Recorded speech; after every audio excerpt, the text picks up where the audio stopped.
ராமநாதபுரம் மாவட்டத்தில் புதிதாக தேர்வு செய்யப்பட்ட 23 ஊர்காவல் படையினருக்கு மாவட்ட காவல்துறை கண்காணிப்பாளர் ஜி. சந்தீஷ் பணி நியமன ஆணையை வழங்கினார்.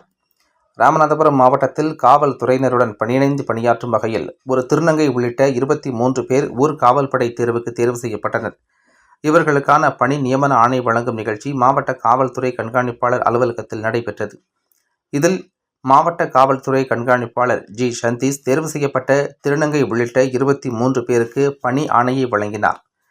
இதில் கூடுதல் கண்காணிப்பாளர் அருண் மற்றும் காவல்துறை அதிகாரிகள் உடன் இருந்தனர்.